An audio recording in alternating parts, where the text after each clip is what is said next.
नमस्कार बच्चों, इस वीडियो में हम बीए पार्ट फर्स्ट के अंतर्गत निर्धारित महाकवि भर्तृहरि द्वारा लिखे हुए नीति शतकम का अध्ययन कर रहे हैं।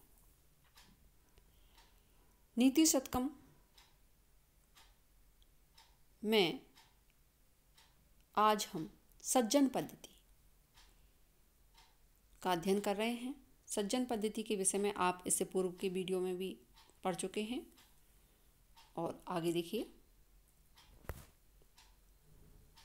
प्रदानम प्रच्छन्नम गृहम उपगते संभ्रम विधि प्रियम कृत्वा मौनम सदसि कथनम च अपि उपकृतेः अनुस्सेको लक्ष्म्या निरभिभवसारा पर कथा सताम केन उद्दिष्टम विषम असिधारा व्रतम इदम। प्रस्तुत श्लोक में जो सत्पुरुष हैं उनके असाधारण व्यक्तित्व अथवा आचरण को भर्तृहरि जो हैं बता रहे हैं। कह रहे हैं कि प्रच्छन्नम प्रदानम, जो महापुरुष होते हैं वे प्रच्छन्न अर्थात गुप्त प्रदानम दान कर्म जो है करते हैं। सामान्य व्यक्ति क्या करते हैं, कुछ भी देते हैं उसको दिखा दिखा करके देते हैं कि हमने इसको ये दिया है, लेकिन महापुरुष जो हैं गुप्त दान में विश्वास रखते हैं। उन्हें अपनी प्रशंसा नहीं अपितु वास्तव में दान कर्म से अपेक्षा होती है।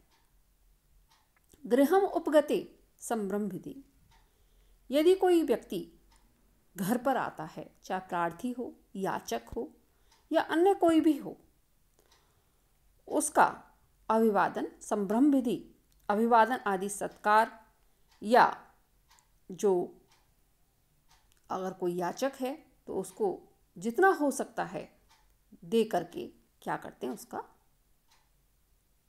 उचित सत्कार करते हैं। प्रियम कृत्वा मौनम, प्रिय करके प्रिय कार्य करके क्या रहते हैं, चुप रहते हैं। सामान्य व्यक्ति यदि किसी का प्रिय कर देते हैं तो उसे गाते हैं कि हमने उसकी ये भलाई की, लेकिन जो महापुरुष होते हैं वे प्रिय करके भी क्या रहते हैं, मौन रहते हैं, शांत रहते हैं, किसी का उपकार करके उसका कथन नहीं करते हैं। और दूसरी बात क्या कह रहे हैं, और भी बड़ी बात, सदस्य च उपकृते कथनम, सभा में यदि उनके प्रति किसी के द्वारा उपकार दिखाया गया हो या वे किसी के द्वारा उपकृत हुए हैं तो उसका अवश्य ही कथन करते हैं कि उस व्यक्ति के द्वारा हमारा यह कार्य संपादित किया गया है।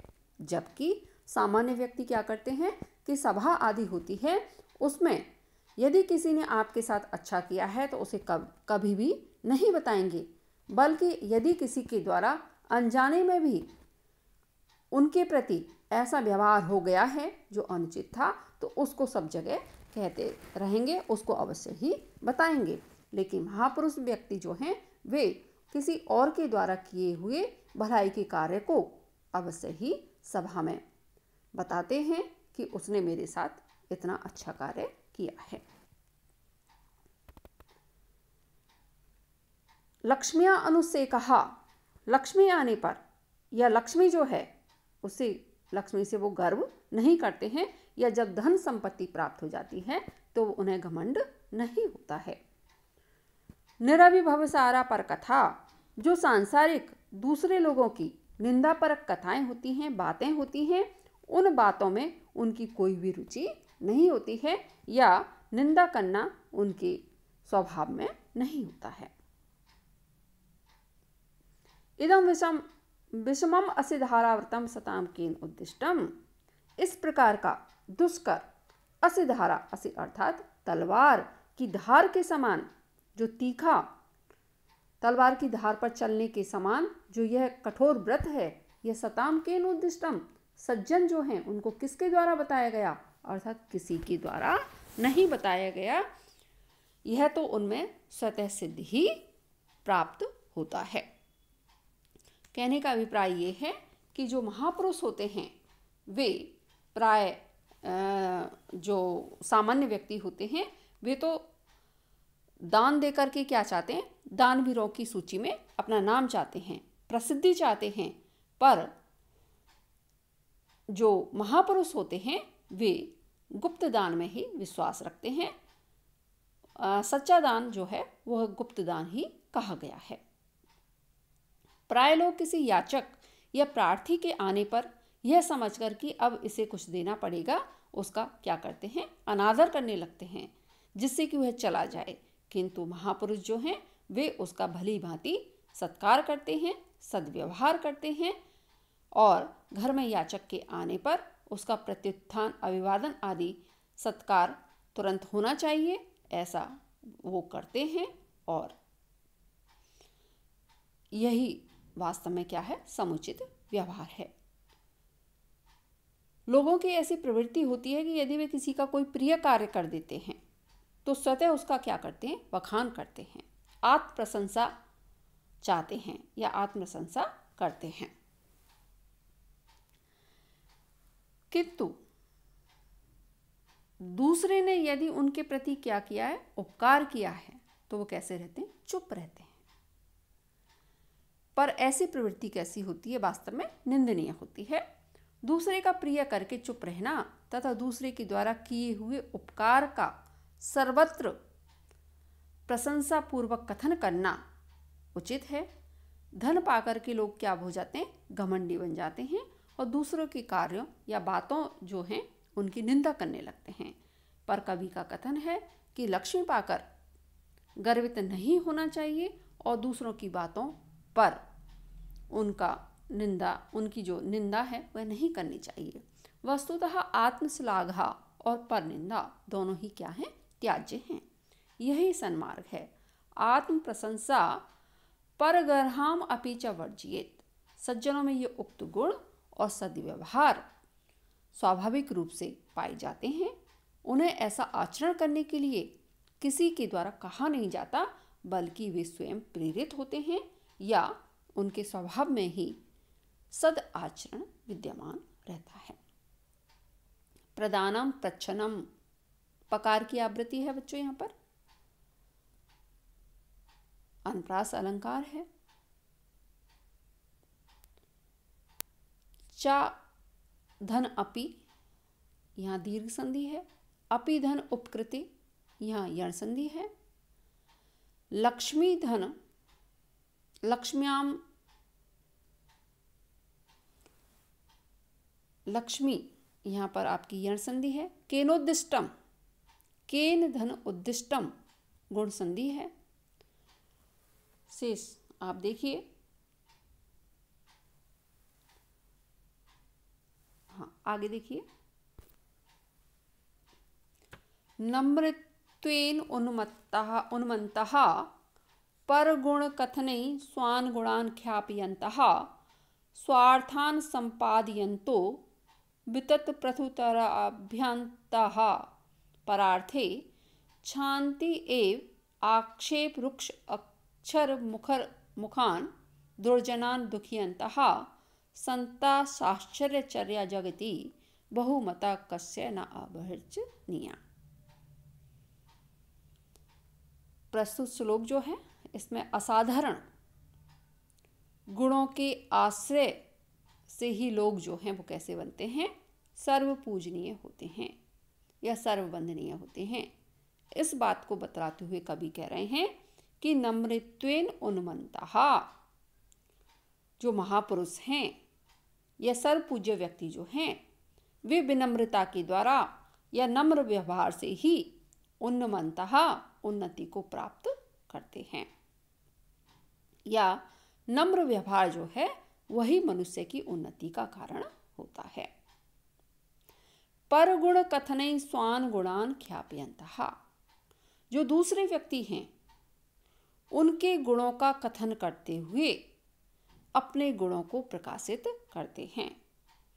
क्योंकि जो सामान्य व्यक्ति हैं दूसरे के गुणों को सहन करना उनके लिए असंभव होता है। वे आत्मश्लाघा से ग्रसित रहते हैं। इसलिए जो सामान्य व्यक्ति हैं वो दूसरों के गुणों को नहीं देख पाते, केवल अवगुणों को देखते हैं और हमेशा दूसरों के अवगुण और अपने गुणों का बखान करते रहते हैं। लेकिन महापुरुष जो हैं वे दूसरों के गुणों का कथन करते हुए अपने गुणों का क्या करते हैं, विकास करते हैं, उनको प्रकट करते हैं।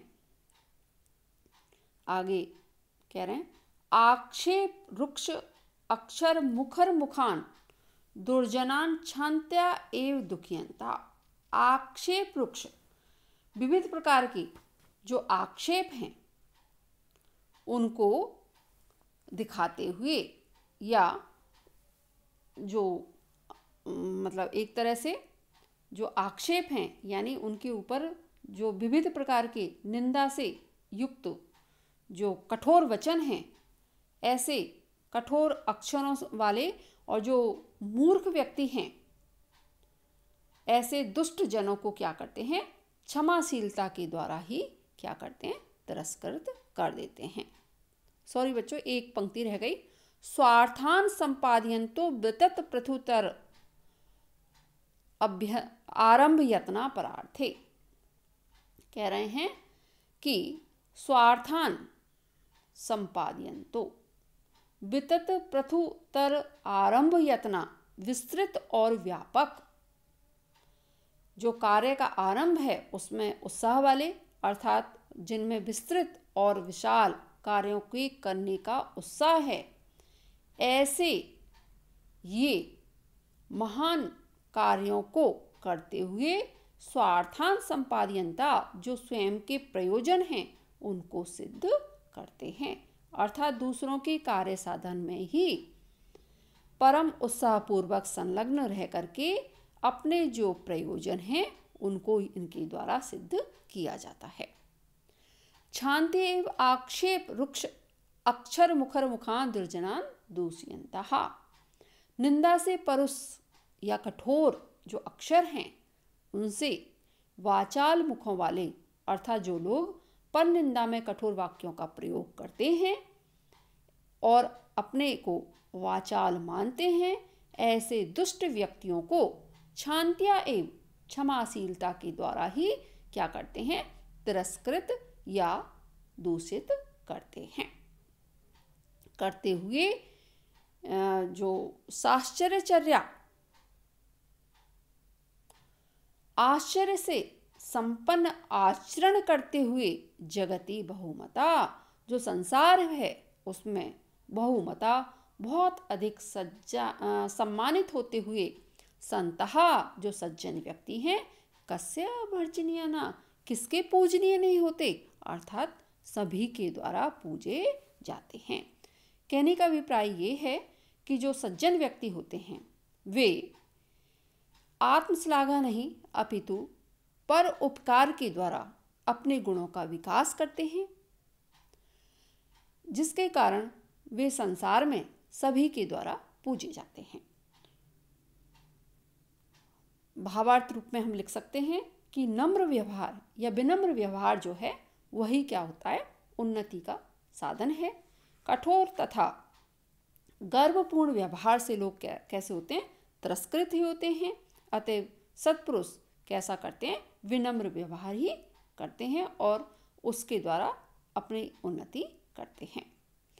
आत्म प्रशंसा जो है वस्तुतः आत्मगुणों का प्रकाशक नहीं होती है, अपितु दूसरों के जो सद्गुण हैं उनको अगर हम बार बार कहते हैं तो आपके जो गुण हैं उनकी प्रशंसा स्वतः ही हो जाती है। अतः सज्जन जो हैं वे परगुण वर्णन के द्वारा आत्मगुणों की प्रसिद्धि करते हैं। सज्जनों के स्वार्थ साधन का मार्ग भी विचित्र ही होता है। वे क्या करते हैं, परार्थ साधन जो बड़े बड़े कार्य हैं, जो जन उपयोगी हैं, लोक कल्याणकारी हैं, उनमें उत्साहपूर्वक संलग्न रहते हैं। उन्हीं के द्वारा स्वयं के छोटे मोटे जो भी कार्य हैं उनको सिद्ध कर लेते हैं। वस्तुतः परार्थ साधन में तत्पर मनुष्य के कार्य अपने आप सिद्ध हो जाते हैं। इसी प्रकार वे उन दुर्जनों को जो कि परनिंदा से कठोर अक्षरों का प्रयोग करके वाचाल मुख वाले हैं, उनको क्षमाशीलता से ही दूषित अर्थात लज्जित कर सन्मार्ग पर लाने का कार्य करते हैं। क्रोध कर या उनकी निंदा कर उन्हें तिरस्कृत कभी नहीं करते, क्योंकि दुर्जन शांति एवं क्षमा से ही संभव है उसे सन्मार्ग पर लाया जा सके। कठोर व्यवहार से तो वह कभी सन्मार्ग पर आ ही नहीं सकता। सज्जनों के ऐसे कार्य जो हैं उनसे स्पष्ट होता है कि इनका जो आचरण है वो कैसा है, विचित्र ही होता है। और यही कारण है कि लोक में ऐसे आदर योग्य जो व्यक्ति हैं वे कैसे होते हैं, सर्वपूज्य होते हैं, सभी के सम्मानीय होते हैं। नम्रत्वेन उन्मन्तः, यहाँ आ और ऊ को ऊ होने से गुण संधि है बच्चों। स्वार्थान स्वधन अर्थान, अकहा सवर्णे से दीर्घ संधि है। परार्थे पर धन अर्थे, यहाँ पर भी आपकी दीर्घ संधि है। प्रथुतर आरंभ, यहाँ पर भी दीर्घ संधि है बच्चों। छांत्या एव, छांत्या एव, यहाँ आपकी वृद्धि संधि है। एव आक्षेप दीर्घ संधि है। मुखर मुखान, छ छ छ और मकार आदि की आवृत्ति होने से अनुप्रास अलंकार है। दुर्जनान दूषयन्तः, द की आवृत्ति होने से अनुप्रास अलंकार है। साश्चर्यचर्या, साश्चर्य आश्चर्य संहिता, साश्चर्य समास है यहाँ। न अभ्यर्चनीय, न धन अभ्यर्चनीय, दीर्घ संधि है। श्रद्धरा, इसमें छंद है। आपकी सज्जन पद्धति संपन्न हुई। आगे परोपकार पद्धति का अध्ययन करेंगे। धन्यवाद।